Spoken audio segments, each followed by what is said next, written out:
Some of them are known for their piety. Some of them are known for their knowledge. Some of them are known to be the elite members when it comes to Islamic teachings and Islamic ma'rifah, such as Habib ibn Mudahir or Muslim ibn Usaja or Burayd, for example. So they're already a well-known people or figures when it comes to Islamic teachings. But at the same time, we have others within the group as well. We have people who have embraced Islam, like, in less than 4 or 5 days. So how much of the Islamic teachings have they actually had a chance to learn within 4 or 5 days? At the same time, when Imam is talking to them, he refers to every single one of them as one of a kind companion. So what's the difference here? Or we have people who actually commit the, you can say the biggest of sins, and that was creating fear in the hearts of not only the Imam, but the family of the Imam. A person such as Khur.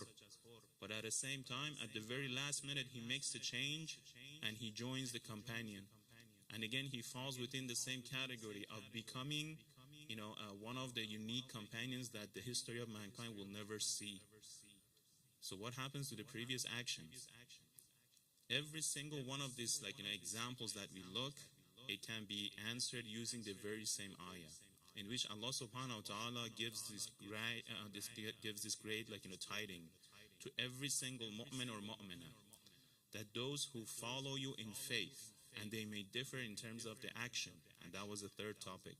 Sometimes I follow a person in terms of the faith and action, so we call that tabaiyat, we call that the followance. Sometimes no, I follow them in terms of the faith, but my action may not reach the status or the level of the person who's preceding me. So this one we talk about ilhaq, when I join them.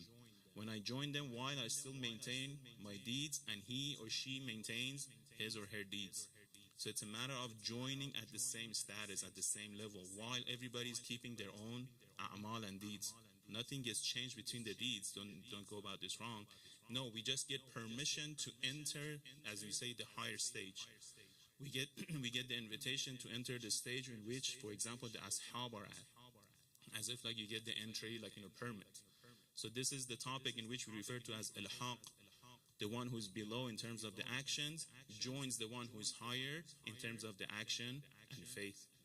So using this, based on an argument, we can answer to most of the questions that what takes place between these 72 unique individuals, that all of them gain this, the bounty or this distinguished factor to become and be named and titled as ashab of Sayyid al-Shuhada alayhi salatu wassalam. So great point here is when we go back to a lot of ziyarat that we do for the ashab, we see that different qualities has been mentioned for them. And these different qualities, as if can we say all of them existed in the ashab before they joined the Imam?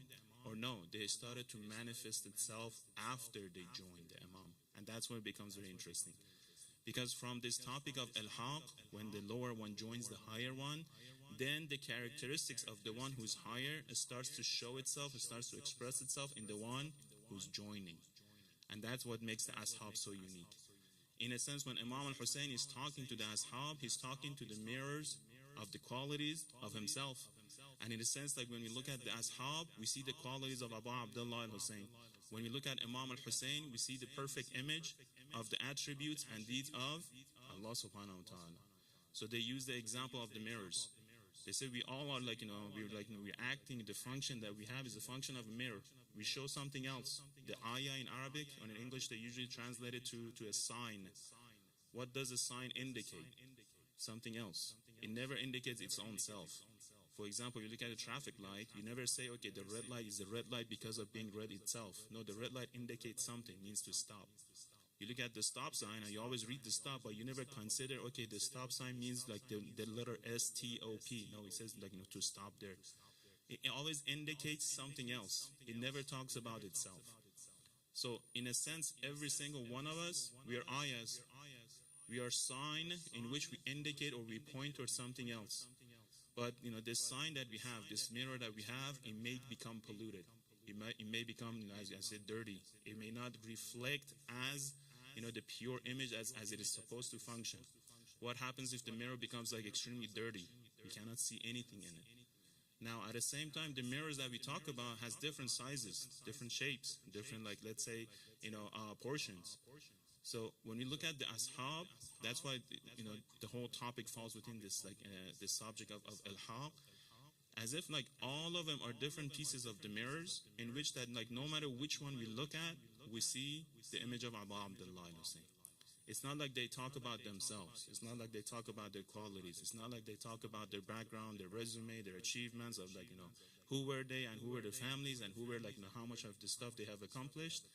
Every single one of them, all they see, all they talk, and all they care for is Imam al-Hussein. That's what makes them different from everybody else who was, present at the time of, Ashura, and all of those who left. And even the ones who actually maintained and stayed with Imam al-Hussein till the very last minute, but when they saw everything going sour, when they saw everything, like, being, like, everybody being killed, they decided to make a run for it. Such as Zahaq ibn Abdullah. So he's pretty famous. And he actually becomes one of the narrators of the tragedy of Karbala. So he's literally there. He's fighting alongside of Imam al-Hussein all throughout the day of Ashura.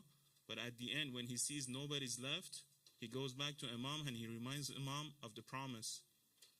I made this deal that, oh Imam al-Hussein, I'll be at your service as long as I am beneficial for you. I am beneficial for you. You see, he has not joined the level of Abu Abdullah al-Hussein yet. Why? He keeps on going back to saying, okay, do I have any benefit for Imam al-Hussein? Still sees himself as one, Imam al-Hussein as another. As long as this, like, dual, let's say, perspective remains, the person has not joined the higher, like, let's say, figure. So therefore, like, he actually takes off. He has a horse hidden in one of the tents. He goes on the horse and he takes off. And he has a, like, minor battle, but he gets away from the land of Karbala. Later on, he becomes a narrator of the tragedy of Karbala. So going back to the Ashab of Sayyid al-Shuhada, we see that they all made this change. What was that change? To give up basically whatever formed their identity, whatever formed what we refer to as nafs, whatever formed their, their, you can say even soul. Why? For the sake of a higher soul. And that higher soul manifested its qualities and characteristics within the Ashab. So we see that, literally every single one of them that we talk about, they have absolutely no fear of pain. That's not normal. In a normal, like, let's say, situation, when a war happens, when a fight happens, when two people are, like, fighting one another, both opponents, one of the major things, they're trying to protect themselves from getting struck, from getting hit. But when we look at the tragedy of Ashura and in the plains of Karbala, we see the exact opposite of this. Why is that? And actually, one of the reasons that the enemy had to go so severe upon the Ashab of Sayyid al-Shuhada, when they were asked of the same question, that you guys could have easily killed, the Ashab of Sayyid al-Shuhada. I mean, how long does it take to kill 72, let's say 100, no higher, like, reports 150 people, if you have 30,000 people? And out of the 30,000, you have 5,000 archers. So if they aim at one person, if they release all the arrows, it's not going to take that long, which they did. One of the first attacks that they did on the day of Ashura was that Umar Assad orders the archers, they step one, all of the archers, they step forward, they aim and they release. A lot of ashab, they become shaheed on the first, like, attack that the archers take place. So why the battle takes such a long time, from early morning, from right after the morning prayer, the Fajr prayer, all the way to, like, literally close to sunset? It indicates something. They were not able to, like, easily, like, do whatever they wanted to do, despite of few in numbers. Why? Because they were literally all of them fearless. But how is that possible? We talk about super soldiers, Superman, like, all these super, like, abilities. When we look at the Ashab, we see literally every single one of them had was it like they did not feel the pain? Where Imam al-Hussein had given them, like, these drugs that, like, they would not feel the cut of the sword or the spear or the arrows? Or was it something else? What kind of a drug was it, if it was a drug? I mean, who would go to the battlefield and remove his armor and say, attack me? Oh, please attack me. It's always the opposite. They try to kill as many as possible, and if they run away, better for us. We gain the victory. It's not a matter of a physical victory. Again, we go back to the, when the two armies first clash, when the army of Hur comes and the first time they stop Imam al-Hussein, At that time, some of the companions, they raised this recommendation. They say, oh, Imam al-Hussein, if you give us the permission right now, we will take them out easily, because in terms of the number, we can match them, no problem. And they have just arrived, so they're already tired. We can take advantage, in terms of the strategies of war. If you give us the permission, we can take them out easily. So that would be a great victory for Imam al-Hussein's side.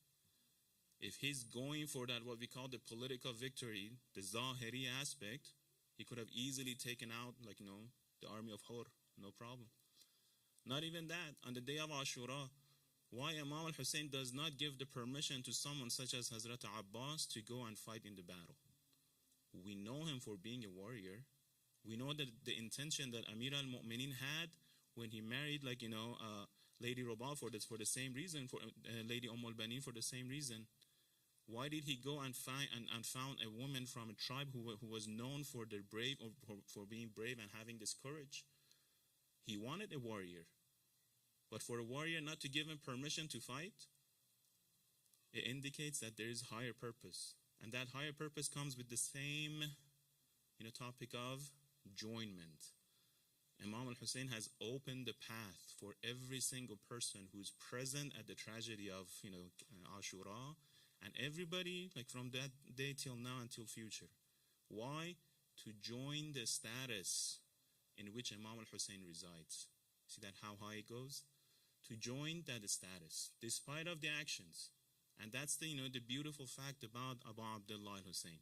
That's why when we look at the ahadith, we see that there are so many rewards for mourning for him, for crying for him, for even doing the sa'i for him, for going to his ziyarat, not even going to his ziyarat. When you make the intention, you have not even take steps towards his ziyarat, the angels are writing rewards for you.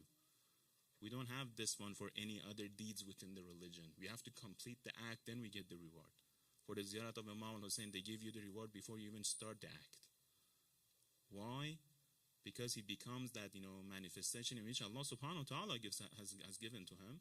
It becomes that gateway. It becomes that, opening in which it keeps on calling upon every single person to come and join. So, هَلْ مِن نَاصِرٍ يَنْصُرُنِي, in reality, is who wants to help themselves by helping Abu Abdullah al-Hussein? In a sense, who wants to do something, we are looking for an excuse.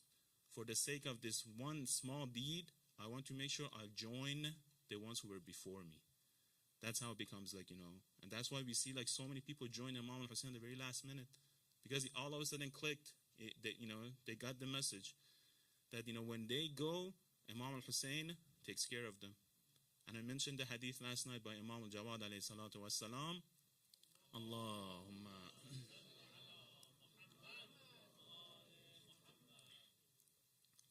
That he says, Al-Qastu ila Allah ta'ala bil-qulub ablagu min it'ab al-jawarihi bil-a'mal. Al-Qastu ila Allah ta'ala bil-qulub. When I make the intention to gain this closeness, to seek Allah subhanahu wa ta'ala, to find myself at the presence of Allah subhanahu wa ta'ala 24/7. The reality, the fact is that we all are present at the presence of Allah subhanahu wa ta'ala, but we tend to forget about it. The example of the cameras. MashaAllah, in SABA, everywhere you go, there are cameras, but imagine if everywhere you go, there's always these simultaneous cameras on you, and they're constantly recording every single action of me and you. How different would we behave? And even if they're doing analysis of all of our actions, they include our intention, they include the outcomes of all of our actions. How different would we act and behave? So Imam al-Jawad says, Al-Qastu ila Allah ta'ala bil-qulub. When you want to make that move, when you want to take that step and gain that closeness to Allah subhanahu wa ta'ala, using your heart. أَبْلَغُ مِنْ إِتْعَابِ الْجَوَارِحِ بِالْأَعْمَالِ. It is better, it is more beneficial than doing the very same act by just plain and simple deeds with no spirit in the deed. A lot of times we do stuff out of habit. So Imam is telling us to leave aside the habit. Every time you do something, make sure you put your intention, your heart into it. As they say, put your back into it, we have to say put your heart into it. Every single deed that we do, and it doesn't have to be the major deeds, even the smallest and the most simplest deeds that are out there. For example, as we come to the majlis of Imam al-Hussein, on the way of coming to the majlis of Imam al-Hussein, I can start thinking, how can I increase the quality in which I go to the majlis of Imam al-Hussein? What can I change? I'll do so like for 10 days of Muharram. I do so for the 3 days like on the weekends, on the next weekend. What can I change in the way that I go to the majlis of Imam al-Hussein to be able to gain a little bit more of the benefit? Can I, for example, do the work on my intention? Can I, for example, work on the wudu? Can I, for example, work on the taharat of my clothes? Can I, for example, work on the way I treat, other people within my community? Or can I become more active within the majlis of Imam al-Hussein? These are very simple things, right? One of the, great akhlaqi figures, he narrates this. He says, like, I was participating in the majlis of Imam al-Hussein in the 10 days of Muharram. At the end of the Muharram, after the, the third of the Imam, once everything was finished, everybody went to their home, and I was just participant. I would just, attend the majlis. I had a dream, and in that dream, I saw the very same majlis. Everybody was sitting, and the whole thing was going as it was scheduled in normal procedure. At the end of the majlis, there came Sayyid al-Shuhada alayhi salatu wassalam, and there came Abul Fazl Abbas. So now Imam al-Hussein started to calling out people by name and giving them the rewards based on the amount of works that they had put in the majlis of Imam al-Hussein. So he would say, oh, Abbas, write this name, this amount of, let's say, reward. Write this name, this amount of this reward. Write this name, that amount of reward. He kept on going one after another, after another. All of the ones who were active members in the majlis finished. Then Imam continued, oh, include this person's name, and he mentioned my name. I got shocked. I was like, my name? Imam al-Hussein called my name? Why? Imam al-Hussein looked at me and smiled and said, remember on the second day you came to a majlis and the carpet was flipped over? And you thought to yourself that, okay, if I make this correct, inshallah, people will not, trip over the carpet? Just a simple act of, flipping back the carpet. For the sake of that, Imam al-Hussein is putting my name among those who are actively, showing their, let's say, support and energy for the sake of Imam's name.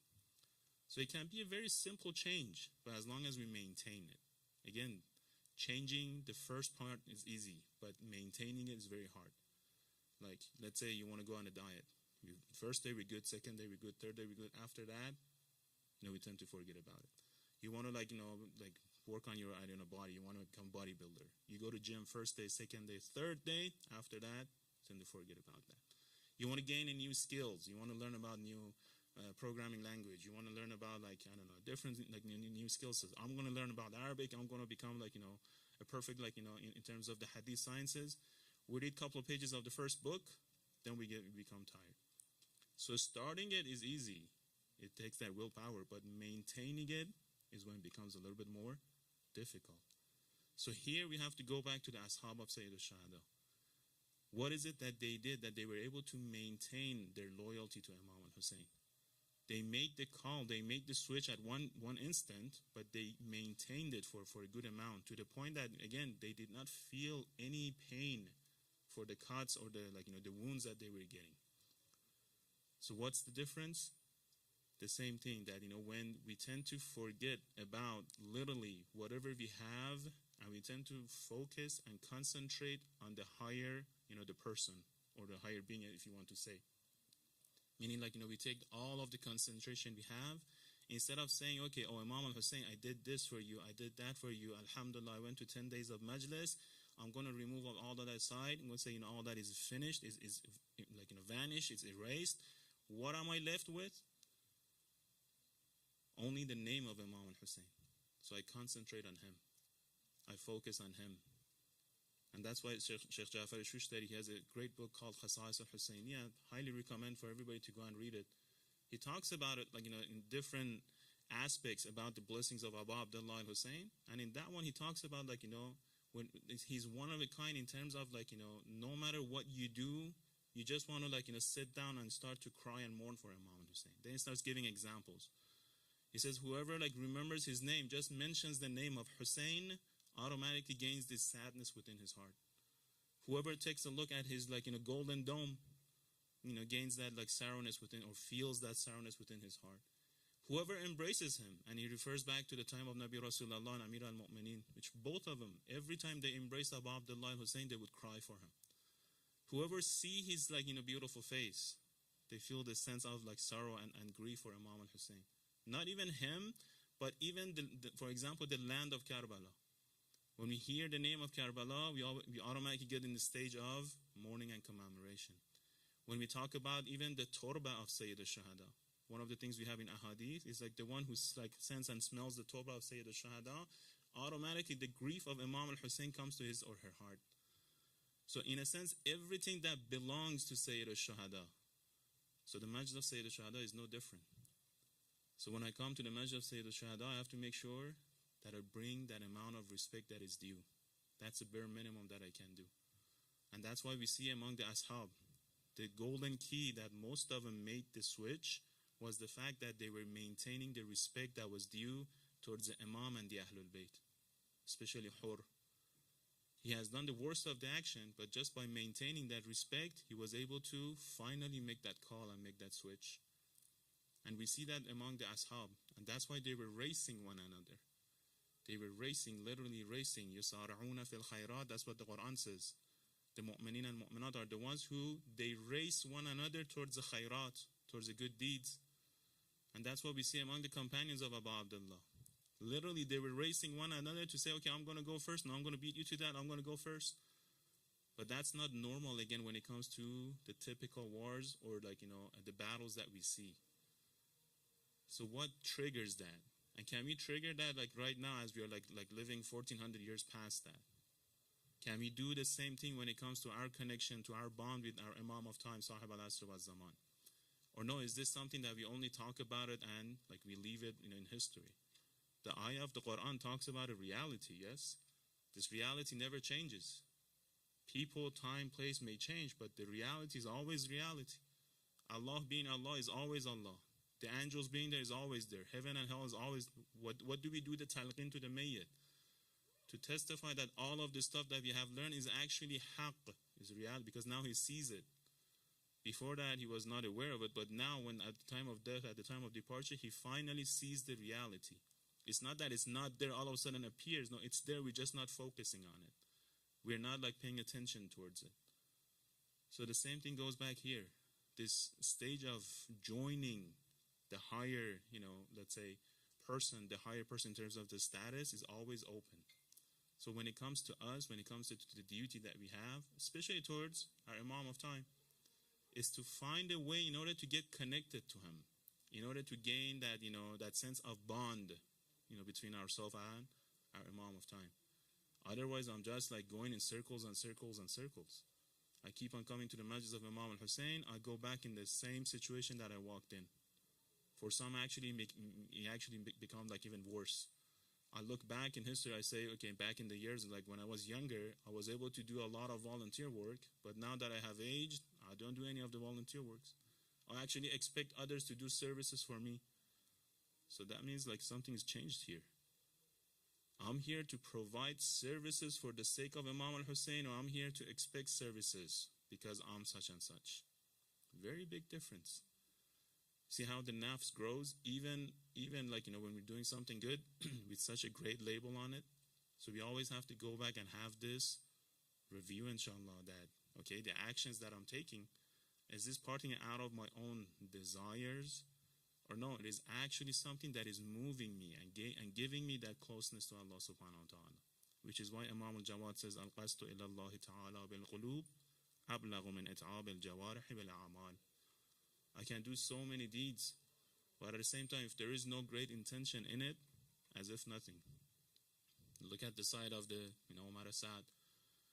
The figures we see on the side of Umar Asad, they're not let's say, disbelievers. They're not kuffar. They're not mushrikeen. Literally, they all are Muslims. Literally, they all have longer beards than I do. They all have amamas, perhaps. They all know how to recite the Quran well. A lot of them were qaris. A lot of them were mujtahids. A lot of them were faqih. But they formed a line in front of Imam al-Hussein. Why? It's not all for the dunyavi bounties. We read about that, most of them were offered, money and stuff. Not all of them. Some of them, yes. Some of them were offered, for example, Umar Asad himself. He was offered something that he could not break away from. And he struggled with it for a long time. What was that turning point for Umar Asad? when Shamr on the 9th of Muharram, he brings that letter from Ubaidullah, to Omar Assad, in which it's written in it that if you cannot take care of the job, hand it over to Shamr. When Omar Assad sees that letter, he makes the final call. He finally gives in to the dunya. So before that, he's trying to actually, in a sense, he's trying to create peace between Imam al-Hussein and Yazid by constantly, sending letters and, asking for more time. In a sense, he's trying to avoid that battle. So it drags on for a long time. Ubaidullah is the person who has no patience. He's known. I mean, when you look at his father, the stuff that he has done on the Muslimin and Muslimat, then you can see, how the son or how, people were scared of him, right? Everything, apple doesn't fall from the tree. So his father is what they call the Zayd ibn Abi, meaning the person whose father is unknown. He comes from an unknown status. And actually Zayd ibn Abi, who's the father of Ubaidullah ibn Ziyad, guess who, he was official commander of? He was official commander of Amir al-Mu'mineen Ali ibn Abi Talib. When? After the Battle of Siffin. Meaning he passed that test of the Battle of Siffin. Imam sends him for a specific mission to the region of Fars and Ahwaz of that time. So he's basically a representative of Amir al-Mu'mineen. And Amir al-Mu'mineen doesn't pick people based on, just their, let's say, name. If you want to say name, and he was known to be as Zayd ibn Abi. Even his father was unknown. But what happens? He makes a change. In the Battle of Siffin, he's good. He comes out prosperous. He stands by the side of Amir al-Mu'mineen. But Muawiyah realizes that he has a way of opening in Zayd ibn Abi. What's the trick he uses on him? It's not money. First, he invites him to Sham, and he offers him a piece of certificate. What does it say in that certificate? It says it's not Zayd ibn Abi, but rather it's Zayd ibn Abi Sufyan. He just add one extra word after, the name of his father. Instead of being Zayd, the son of unknown father, becomes the Zayd, the son of Abi Sufyan, the brother of Muawiyah. Wow, mashallah. He's officially, becomes the brother of Muawiyah. Just by one extra, what is he using? He's just using ink and on a piece of paper. And he brings a couple of the Umayyads to testify as shahid. End of the deal. He switches side. He goes back. He was the governor of Basra at the beginning. And since he was, among the true followers, he knew everybody. So he becomes the number one threat towards the Shias. And that's why he kills so many. So many of the ashab of Amir al-Mu'mineen, they are being killed or chased by the very same person, Zayd ibn Abi. Later on, his son becomes the governor of Basra. Same thing. So when we hear that when he goes to Kufa, people get scared, that's why. Because they had already tasted the bitterness of the sword of his father, let alone himself. So he sends Shamr to Omar Assad. It says, you either go with this or you give the duty to someone else. Omar Assad finally makes the call that. And that's why he asks for the first arrow. He says, no, I want to be the one who begins the battle. Why? He's constantly thinking about the governance of Ray. It's power. It's a lot of money. It's a good income, good retirement, right? Good fame, everything provided. 5-star hotel, everything all set. But others, they were not offered a lot of stuff. When we look at the amount of the things that they were offering, majority, they were not offered anything. They were just joining and joining and joining with the hope of gaining something. With the hope of gaining something. One of the masaib is the cloth of Abu Abdullah Hussein. He asked for something that nobody has any raghba in. Nobody has any interest in the piece of, let's say, shirt. Imagine something I don't know. Your gym shirt, right? Especially after you sweat and it's stinky, nobody even goes near it. Huh? Something in that field. Nobody would even lay eye on that piece of shirt, and even Imam Hussein takes that shirt and he starts ripping it to the pieces. He starts cutting it. He starts making hole in it. Even that, they say on the day, once he goes to the Godal of Qatzlegah, according to one hadith that's been narrated by Imam al-Baghr, more than 320 wounds on the body of Imam al-Hussein. So imagine you take a piece of a t-shirt or like a jeans, and you start poking it with holes 320 times. What's remain of that piece of shirt? Still, people were fighting one another to steal this shirt. I mean, why? Now, do we go for the same thing? We say, oh, Shaykh, we're way beyond that. No, we never. But when the time comes, You see, that's when the basira gets completely shut off, and like all there is that jahiliyyah, is that ignorance. So this sense of like, basira goes away, so we cannot distinguish between what is right and what is wrong. When it comes to right and wrong, they say people are 4 groups. The first group are the ones who cannot tell the difference. And it doesn't mean like if I can tell the difference at this moment, on the very next moment, there is assurance that I will be able to still tell the difference. So many people have switched sides. So many elite members have switched sides. So again, we go back to Ashab of Sayyid al-Shahada. And that's what becomes very interesting, because not all of them are expert in religion. If I want to become part of the Ashab, do I have to go, let's say, for Islamic studies for 20, 25, 30 years? Do I have to become a mujtahid? Not necessarily. I mentioned the example of Wahab, literally a Christian, who just embraced Islam for 4 or 5 days, but he was on part of the Ashab. You get the example of Joan, you get the example of other, like, what we refer to as ghulams. There are so many ghulams among the Ashab of Sayyid al-Shahada. A ghulam is someone, again, you can say it's a nobody. It's that 3rd class, 4th class, like, citizen. Nobody even looks up to them because they're ghulam.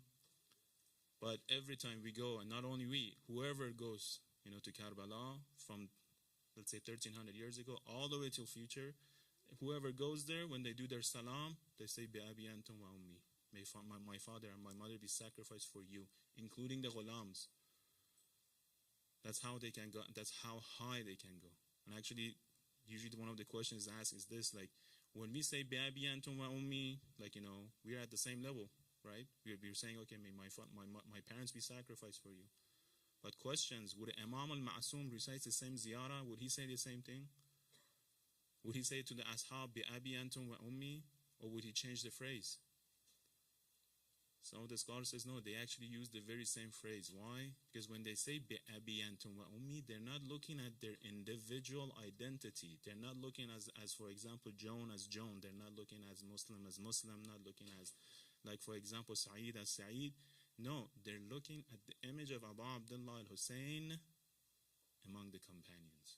So literally they're saying Bi'abi anta wa ummi ya Abu Abdullah when they're saying their salam to the ashab. That's the principle of ilhaq, principle of joining. And the same principle applies with us living at the time of occultation. Time of occultation doesn't mean we're off the hook. No, it means that actually we're putting ourselves, like, within this barrier, within this, like, curtain in which we are not seeing our Imam of time. We're not able to reach out to him. That's the problem of us, not him. He's doing his function. He's there. He's like constantly running after us. He's like maintaining everything we do, but we tend to decide or go for other stuff. Distractions. Example of the clothes of Imam al-Hussein at our time has different examples. So many different distractions that we take on daily basis, and it just shifts us from, finding that bond with our, like, Imam of time. So we can go back to our discussion, and inshallah I can wrap it up pretty quickly. Number one thing that we constantly have to focus is that on the path of spirituality, on the path of living, sometimes I say I live with no purpose, with no objective, I just want to make sure I have a good life. Okay, that's a different story. But sometimes I say, no, I decide to become a believer, not only Muslim, but I try to become a mu'min. Mu'min is like I have to make a move for it. I have to hustle for it. I have to struggle for it. It's not that everything will be given to me, at ease. I have to work for it. What's the path to it? Make sure that every deed or action that I do has that pure intention embedded within that deed. It doesn't go for the sake of the fame. It doesn't go for the sake of power. It doesn't go for the sake of the money. Every single action that I do, inshallah, will have that sincere intention within it, inshallah. So let's take a couple of minutes, and inshallah we can talk about some of the ashab in particular. And then, the way I look at it is like from every single of the ashab or the companions, we can learn something. Because again, when we look at the ziyarat, we see very interesting attributes for them. For example, we say alimun, when we say alladhina yurabbuna an-nas bi'ilmihim, or we say antum sadatu ash-shuhada, or we see assalamu alaykum ayyuha rabbaniyun. So the terminology that has been used, sadatu ash-shuhada, when it comes to the shuhada, the Ashab of Sayyid al-Shuhada, they gain the highest status. They become the Sadat. They become the nobles of the Shuhada. Or Ayyuhar Rabbaniyun. Rabbaniyun, there is a difference of opinion in terms of its meaning. Some say Rabbaniyun comes from Rab, meaning Allah subhanahu wa ta'ala, meaning referring to the people who become divine. Some say no, Rabbaniyun comes from the meaning of Rab, meaning Murabbi, the one who is like acts as a teacher, who becomes a role model. And that's what we have it for the Ashab of Sayyid al-Shuhada. Meaning that by focusing on them as if like they are a role model, the same path that they have taken becomes the path that me and you should be, or better to say must be taken, inshallah. So when we go among all of the Ashab of Sayyid al-Shuhada, again, we see the very same rhythm of sacrifices. And some of them are very difficult to grasp.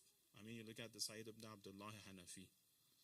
He's the one who like defends Imam al-Hussein when the time of the prayer is called on the Dhuhr, on the noon of Ashura. Everybody has heard about his story, but just picture it. Taking a stand there right in front of Imam al-Hussein. First of all, before he takes his stand, he asks apologies. He says, "Oh, Imam al-Hussein, sorry, I have to turn around because the enemy is attacking from the front." So he turns around, and as he's facing the enemy, Imam al-Hussein starts his prayer. So they say by the end of the prayer of the Imam, which was only 2 rak'ah, how many arrows does he receive? 13 arrows. 13 arrows. Now I'll ask the second question. If somebody throws a piece of candy at me, would I be able to embrace it with my heart, or I try to ditch that piece of candy, a marshmallow, let's say? 13 arrow coming straight directly out of my face. And not only by his face, but by his hand, by his chest, by his neck, constantly catching all of these arrows. To the point that the minute Imam says, "Assalamu alaikum wa rahmatullahi wa barakatuh," he hits the ground. Indication that literally was at the end of his energy, his life. And as he's hitting the ground, the Maqtal has it that he's still looking at the Imam al-Hussein with the corner of his eyes to make sure none of the arrows has passed him and hitting the body of Imam al-Hussein. So he hits the ground where? In front of Imam al-Hussein. Where is Imam al-Hussein? He's offering the prayer. So that's Musalla of Abu Abdullah al-Hussein. Look at the bounty.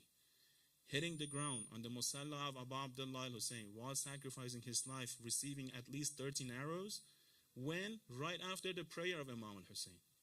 After the prayer is mustahab to do the dua. That's one of the times that dua becomes mustajab, it is answered. So Imam al-Hussein doesn't do ta'aqibat. What does he do? He does a dua for this companion. So on the day of Ashura, fighting for Imam al-Hussein, getting shaheed in front of Imam al-Hussein, hitting the ground in front of Imam al-Hussein, Imam al-Hussein being on your side, Imam al-Hussein doing the prayer for you, all of this happening for this one companion. And what does he ask? He doesn't ask for anything. He doesn't even ask for heaven. He doesn't ask for companionships. He doesn't ask for being with you, O Hussein, in the next world. He just says one line. Awafaitu ya Abu Abdullah. Was I able to fulfill my loyalty? Was I able to fulfill my duty to you, O Abu Abdullah? You see the perspective? The pain is there. He's literally dying. But all he sees is being loyal to Abu Abdullah Hussein. So that's from the companions. We see the even better ones from, again, the ghulams. A lot of times we don't talk about them that much. But when we look at them, the way they sacrifice their life, so many of them, the names are we probably have not even, not only the ghulams, but even what they refer to as kaniz, the female, servants. When, after the caravan of Usara was being taken from the Karbala to Kufa and to Sham, we have so many of them who have sacrificed themselves for the sake of the family and the children of Abu Abdullah Hussein. So we look at the Ashab, again, a different background, different ethnicity, different skin tone, different level of knowledge, different level of taqwa, but they all come back and they get united under one banner. And that banner is Hubb al-Hussein. We look around ourselves, we see the very same thing. So many people from different backgrounds, different cultures, different ethnicity. Alhamdulillah, what brings all of us in the month of Muharram? Hubb al-Hussein. We look at Arba'in, what brings all of these people together? Hubb al-Hussein. Sometimes we talk about the number 1, 2, 3 companies to invest in, and we usually refer to the amount of revenues or the profit they gain over the year. I'll ask you the question. If there was a company with the name of Imam al-Hussein, just do a simple calculation. how much money is getting spent on, on the name of Imam al-Hussein on a yearly basis. Not only the official majalis, the majalis at home, like the food that's given away, all of the donations that's given away, not only in this part of the world, but in the entire world. Add all of that and make a comparison. What becomes number one company in the world? And it's not only 1 year. For how many years? 1400 years, constantly. So even if you look at it from dunyavi aspect, again, the name of Imam al-Hussein goes up. The banner is always up. That's what we call izzah. There is no way of penetration. There's no way of destruction. How many times they have tried to actually literally destroy the shrine of Imam al-Hussein. Go and look up the history, inshallah, tonight when you go back home.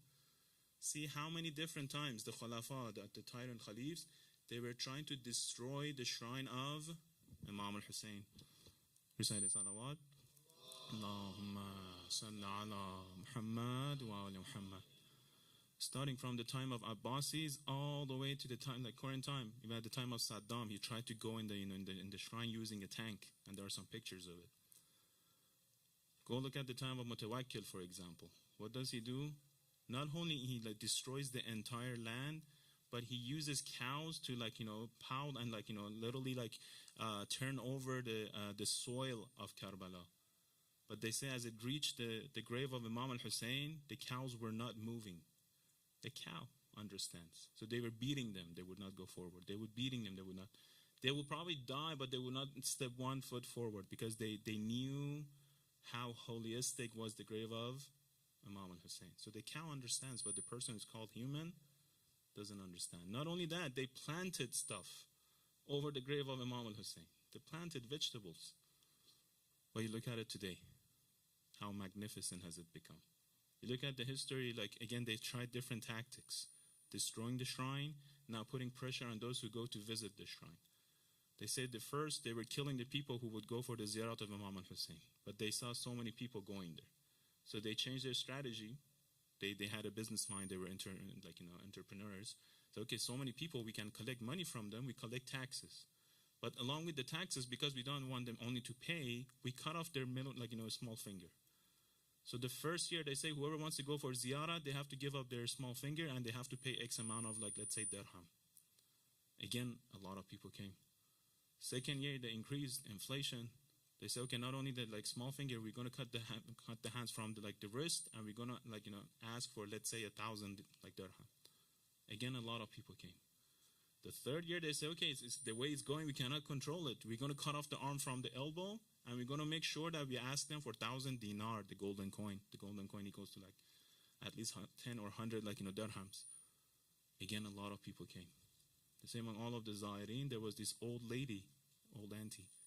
She was going and walking, and she had this little bokhsha, this little bag with her. They stopped her. Which way are you going? Oh, I'm going towards Karbala. Why? For ziyarah. Don't you know the ruling? What's the ruling?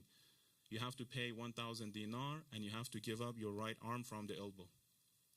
The very same bag that she was holding, the same saddlebag that she was holding, she puts it there. She says, here we go, count it.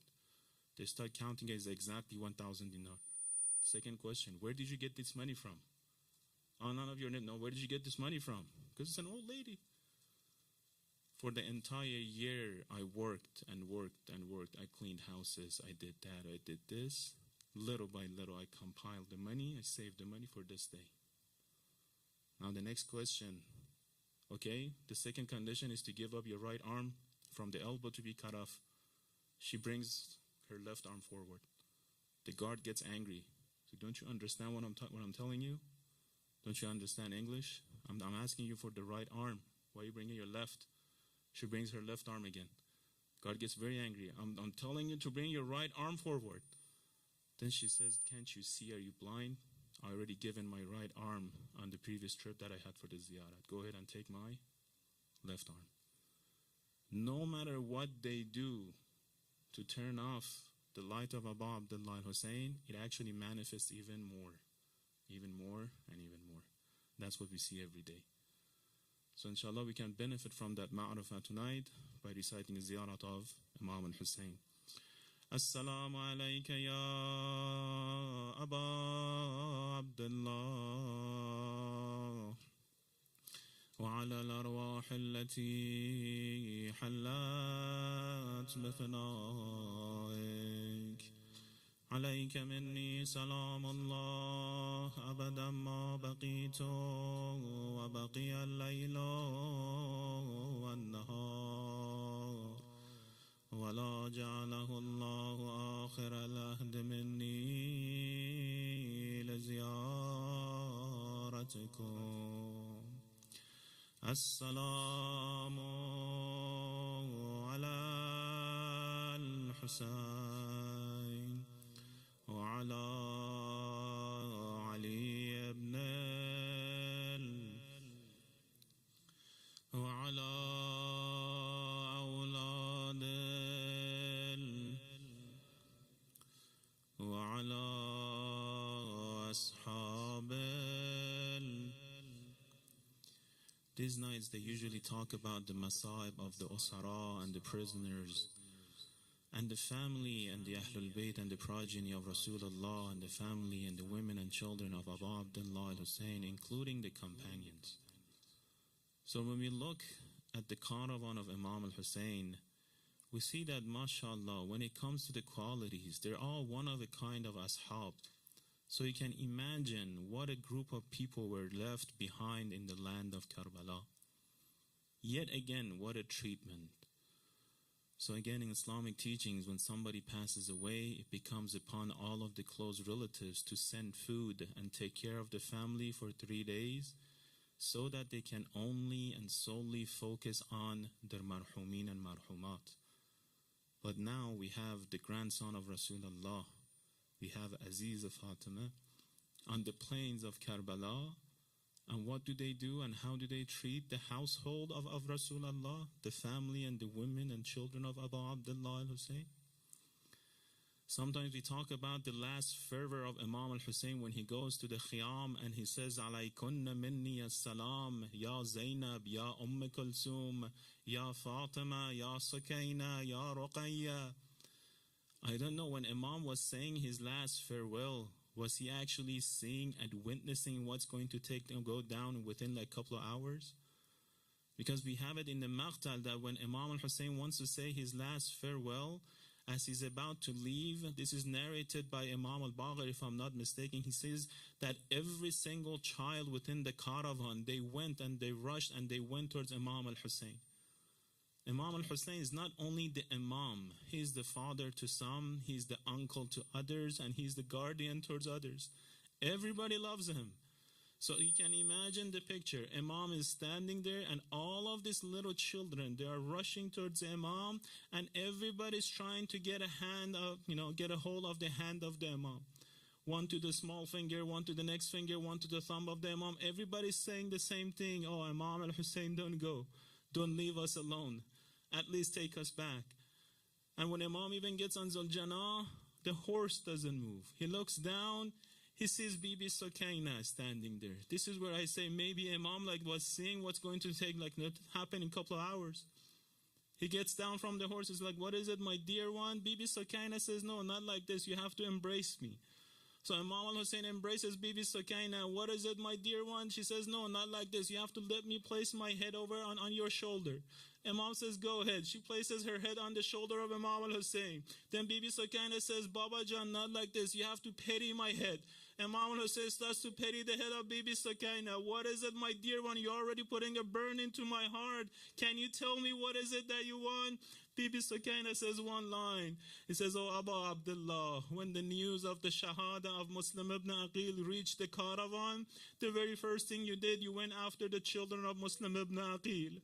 And you told them, from now on, I'll be your guardian, I will be your father, I will take care of everything from you. And you did the same thing, you petted them on their head as they became orphaned. Oh, Imam al-Hussein, from this night as I become orphan, who is going to embrace me? Who is going to pity me over my head? Maybe she was trying to say that, oh, Abu Abdullah, in a couple of hours, they will be attacking the khiyam and the tents. They will be attacking the women and children. They will set everything on the fire. Oh, Imam al-Hussein, they're going to start separate the heads from the body. Oh, Imam al-Hussein, they're going to distribute the heads of the shuhada between themselves as the trophies of war. But, oh, Abu Abdullah, they say once all of the heads were distributed among the clans, one mal'oon shouts out, and he says, there is one more head remaining in the land of Karbala. Guess whose head is that? And he starts pointing towards the khaymegah of Abu Abdullah al-Hussein. They say those people, they get on the horses. They rush towards the burned down khaymegah of Imam al-Hussein. They circle around it. They go back to the khaymegah, and they take out their spears. It's not that they're going to be gentle with digging the ground. They start sticking their spears in the ground of Karbala, searching for a remaining body of a 6-month-old baby, Ali al-Asghar. What a spear would do with the body. So they say they keep on hitting and hitting and hitting the ground until one of them finally hits something. But he doesn't move it quickly, he pulls it out. Ya Allah, what if a spear would do with the body of a 6-month-old baby? Was Imam al-Hussein seeing all of this when he was saying farewell? Did he see that all of the women and children will be chained using the one chain? Baba, some of them are taller, some of them are shorter. When they walk, they hit the ground. Were they able to mourn? Were they able to cry? Single drop of a tear, they would get hit back with either a slap on the face or a slap with the back of the spear. They say their hands were so much bigger than the face of these little kids, to the point that the entire face became blue. Not a part of it, not a spot of it, but the entire face of a child became blue and bruised out of the hit that they were getting. When they take him to the land of Kufa, as they're about to enter Darul Imara, before they enter the Darul Imara, that Mal'un Ubaidullah gives the order to make them wait outside of the Darul Imara. So imagine for how many days they had no water within the group. Usually when a child becomes thirsty, if you give them the water, they drink it right away. Say on the night of Ashura, on the Sham Qariban, they finally brought some water for these women and children. Not a single one went after the water. They say they forced the water upon them. Lady Zainab Salamullah alayha and Kulsum, they came in front of these little kids and they were saying, look at us. We are drinking water. Go ahead and have some of the water. Some of the reports say these little kids, they would pick up a glass of water, a cup of water.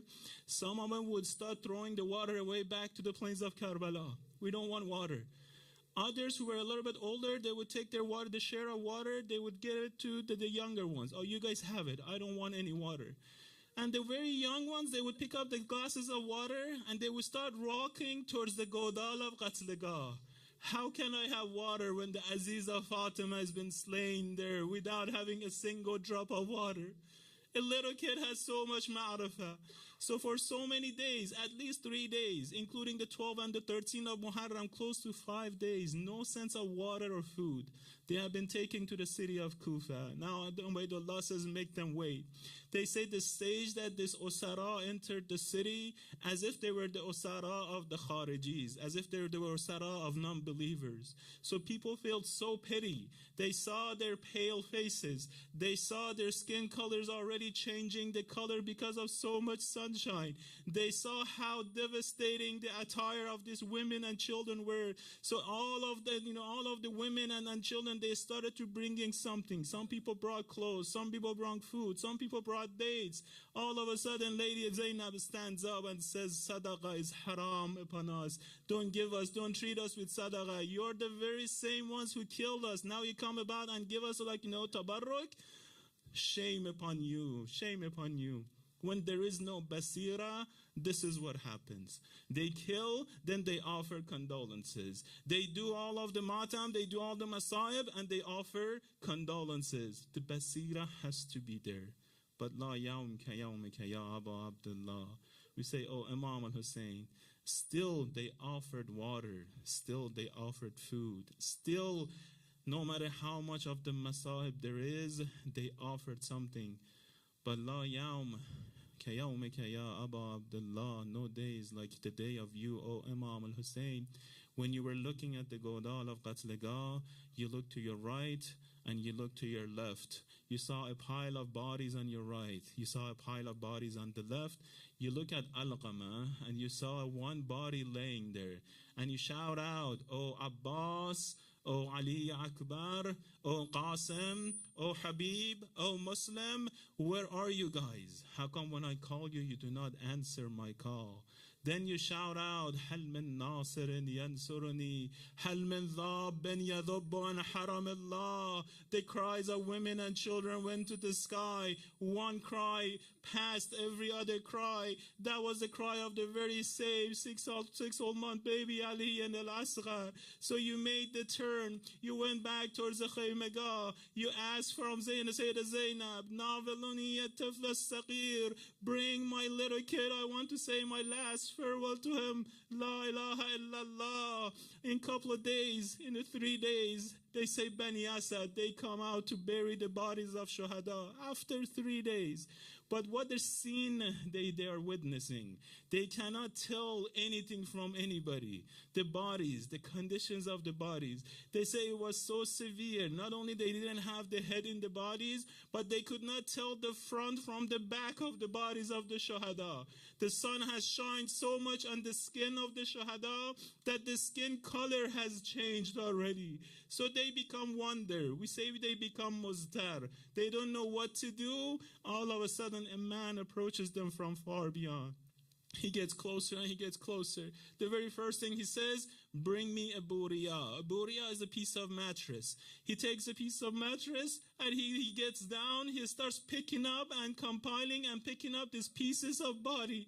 And he places all of them on this buriya. Then he tells them to start to dig a ground for a grave. Then he asks like everybody to step back. It is my duty to bury the body of the previous Imam.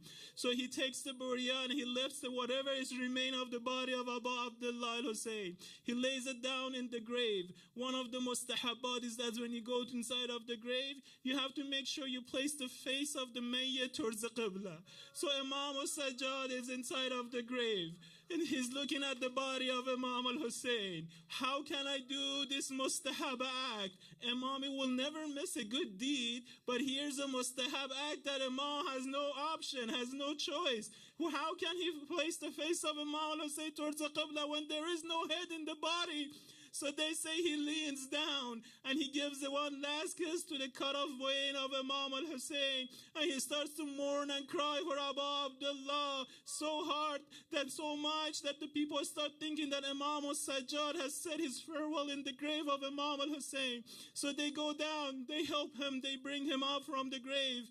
Then they ask him, whose body is this? Whose body is that? Whose body is this? They open up the graves for the Ashab. They open the grave for Habib ibn Muzahir. I don't know how were they able to place the body of Ali and Al-Asghar. I don't know how were they able to place the body of Ali and Al-Akbar when it was cut off Erba to pieces and after pieces. Once everything is done, one person comes to Imam al-Sajjad, says, oh, Imam al-Sajjad, we have found one more body by Al-Qama. We have found one more body by the Farat. Oh, Imam al-Sajjad, but I don't think you want to see this, because Imam al-Sajjad has not seen the bodies yet. Imam al-Sajjad goes towards Al-Qama. What a body. It is all pierced with arrows. You can see a mashk, a dried up mashk, a dried up water sack that has been pierced to his chest using a 3-headed arrow. You can see an arrow in his eye. You can see that he does not have a right arm. You can see that he does not have a left arm. You see that he is very tall, mashallah, but for some reason all of the arrows has been pierced very deeply within his body. What has happened? You can see the sign of hitting him with the middle club. You can see the sign of a spear being stuck to his right side. Who is this? Imam al-Sajjad says, وَهَذَا قَبْرُ قَمَرَ بَنِي هَاشِمْ عَبَى الْفَزْلِ الْعَبَّاسِ بَابُ الْحَوَائِجِ إِنَّا لِلَّهِ وَإِنَّا إِلَيْهِ رَاجِعُونَ وَسَيَعْلَمُ الَّذِينَ ظَلَمُوا أَيَّ مُنْقَلَبٍ يَنْقَلِبُونَ اللهم إنا نسألك وندعوك باسمك العظيم الأعظم العز الأجل الأكرم إلهي بحق محمد وعلي وفاطمة والحسن والحسين وتسعة المعصومين من ذرية الحسين يا الله يا الله يا Allah. Oh Allah, we'll ask you on the right of Imam al-Hussein to hasten and hasten and hasten the appearance of Imam of time and to put our name among his true companions. Oh Allah, we'll ask you for forgiveness, and we ask you to have forgiveness upon all of the marhumeen and marhumat. Oh Allah, we'll ask you to provide cure and shifa for all of those who have come down with sicknesses. Oh Allah, we'll ask you to answer the hawaij and the requests and the du'as of mu'mineen and mu'minat from all over the world. Oh Allah, we'll ask you to grant us the life of Muhammad wa Ali Muhammad and to grant us the death of Muhammad wa Ali Muhammad. Oh Allah, we'll ask you to accept this majalis from us and to put our name among the true azadar of Imam al-Hussein and give us the tawfiq of his ziyarat in this world and his shafa'a in the hereafter. Oh Allah, oh Allah, oh Allah, on the right of Imam al-Hussein, on the right of Hazrat Abbas, on the right of the shuhada, we'll ask you not to take us from this world unless if you have become completely satisfied with all of our actions. Let's remember all of the ones who have come down with sicknesses, and let's recite the holy verse of Amma al-Yujib 5 times together. أعوذ بالله من الشيطان الرجيم بسم الله الرحمن الرحيم أما ليجيب المضطر إذا دعا ويكشف السوء أما ليجيب المضطر إذا دعا ويكشف السوء أما ليجيب المضطر إذا دعا ويكشف السوء أما ليجيب المضطر إذا دعا ويكشف السوء أما ليجيب المضطر إذا دعا ويكشف السوء. رحم الله من قرأ فاتحة مع الصلوات.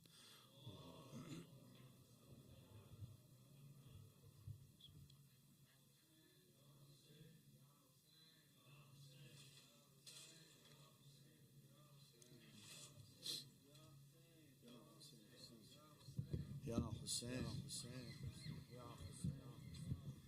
Ya Hussein,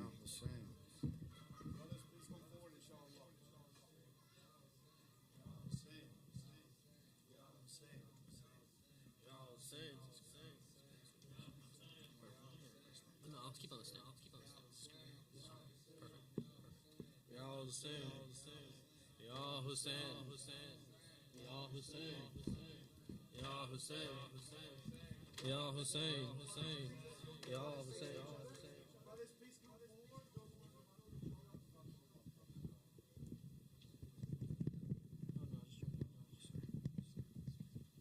Hussein, Ya Hussein, Ya Hussein, Ya Hussein, Ya Hussein, Ya Hussein, Ya Hussein.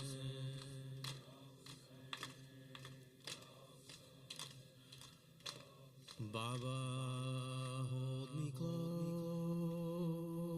I am all alone. Don't you let me go. Don't you let me go. Baba, hold me close. I am all alone. Don't you let me go. Don't you let me go. Baba, hold me close. I am all alone. Don't you let me go. Don't you let me go. Baba, hold me close. I am all alone. Don't you let me go. Don't you let me go. Baba, me close. I am all alone. Don't you let me go. Don't you let me go. In the land of Karbala is the day of Ashura, where the family of the Prophet became all shuhada.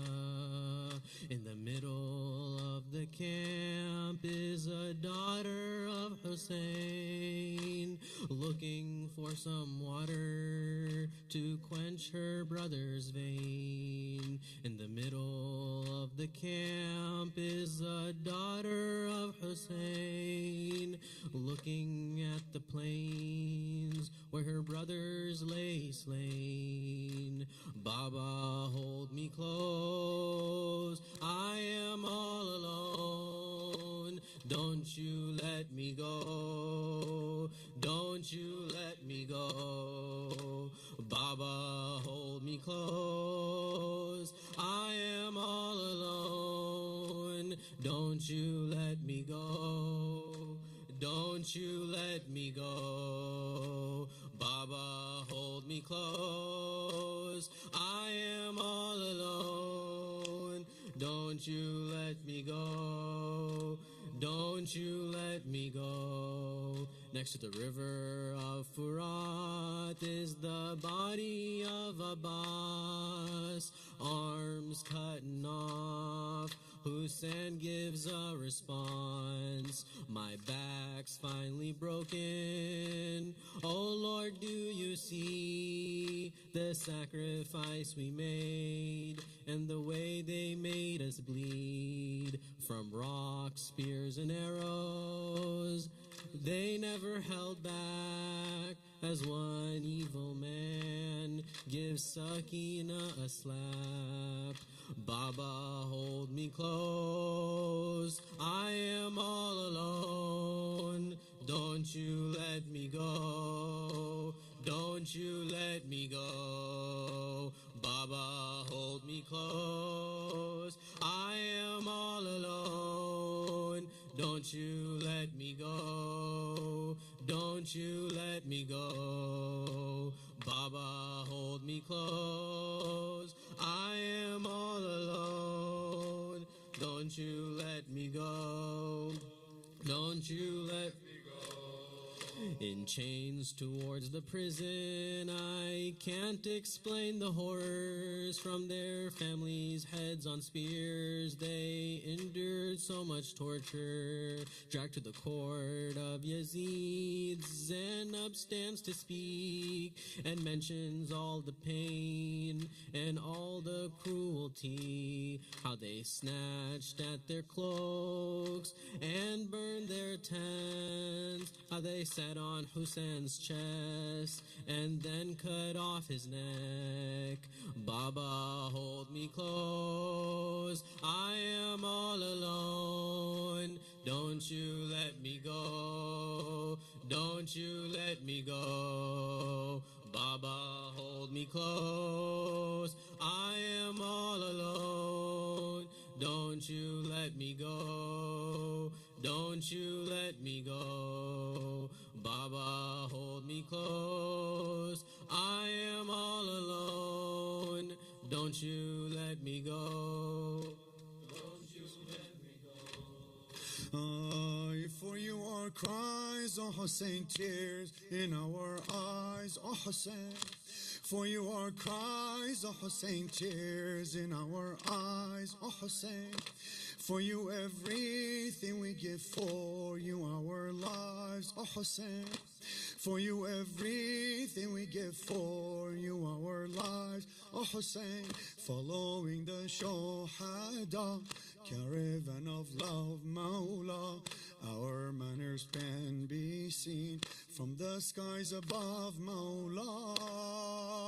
Oh Hussein, in our hearts burns your flame. We live and die by your name. Oh Hussein, in our hearts burns your flame. We live and die by your name. Oh Hussein.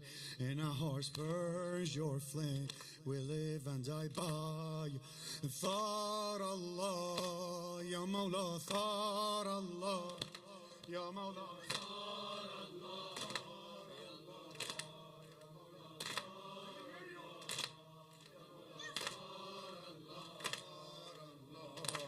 Ya Mawla, Thar Allah, Ya Mawla, Thar Allah, Thar Allah, Thar Allah, Thar Allah, Thar. جان آقا سن قربان آقا سید ولد شان آقا جان بشنوم سن قربان های سید ولد شان های جان آقا سن قربان ما سید ولد شان های جان آقا جان ماشاءالله جان آقا بلندتر جان آقا دل بیتاب اومده چشم پر از آب اومده دل بیتاب اومده چشم پر از آب اومده اومده ماه ازالش کر ارباب اومده اومده ماه ازالش اومده لشکر مشکی پوش و سینه زنای ارباب شب همه شب میخونن نوحه برای ارباب جانا سنه قربانا سید ولد شام both hands جان آقا ماشاءالله سنه قربانا سید ولد های های جان آقا سنه قربان آقا سید ولد شاه جان آقا جان آقا جان آقا جان آقا جان Hi, from Najaf to Karbala, see the river, love Mawla. From Najaf to Karbala, see the river of love Mawla. From every land we have come for you, dearest son of Zahra. From every land we have come for you, dearest son of Zahra. In this desert we will roam, as every step to your dome is a step towards heaven, is the step closer to home. Oh, Hossein, in our hearts burns your flame. We live and die by your name. Oh, in our heart we live and die by your name, oh Hussein. In our hearts burn louder. We live and die by your, oh Hussein, oh Hussein, oh, Thar Allah, Thar Allah, Ya Mawla, Thar Allah, Ya Mawla, Thar, Thar Allah, Ya Mawla. MashaAllah, Ya Mawla, Thar Allah, Thar Allah, Ya Mawla, Thar Allah, Ya Mawla, Thar Allah, Thar Allah, Thar Allah, Thar Allah, Thar Allah, Ya Mawla, Thar, MashaAllah, Ya Mawla, Thar. Thar Allah, Ya Mawla, Thar Allah, Ya Mawla.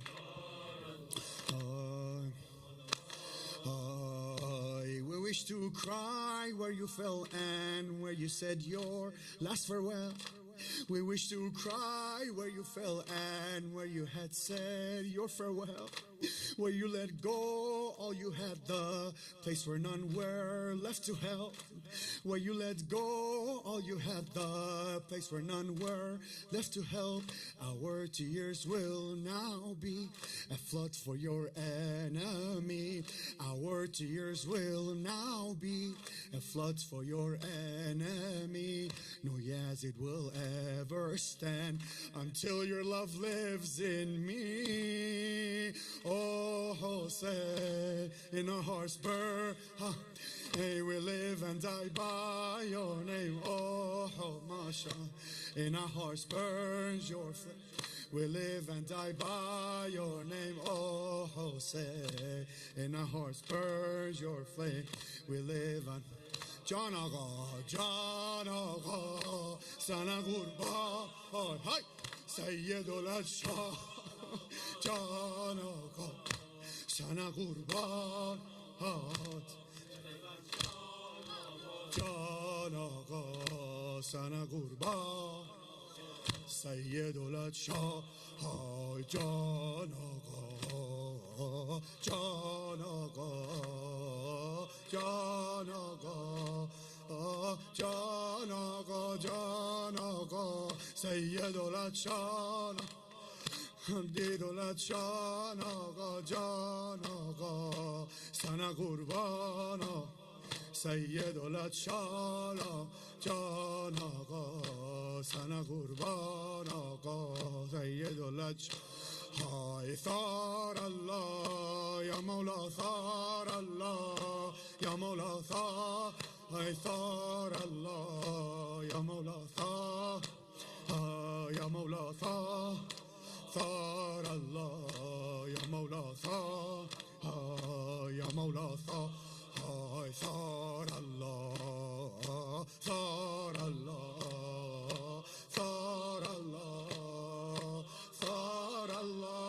السلام عليك يا رسول الله السلام عليك يا أمير المؤمنين السلام عليك يا فاطمة الزهراء سيدة نساء العالمين السلام عليك يا حسن المجتبى السلام عليك يا أبا عبد الله وعلى الأرواح التي حلت بفنائك عليكم مني جميعا سلام الله أبدا ما بقيت وبقي الليل والنهار ولا جعله الله آخر العهد مني لزيارتكم السلام على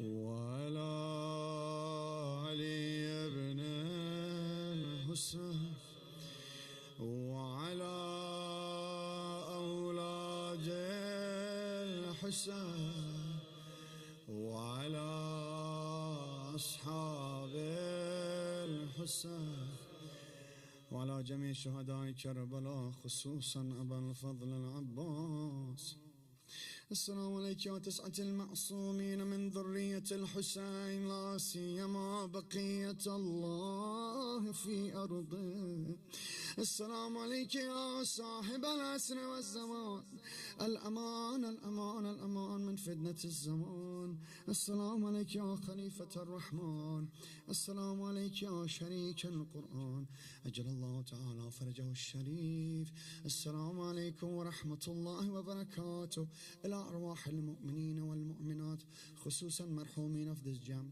رحم الله من يقرأ الفاتحة مع الصلوات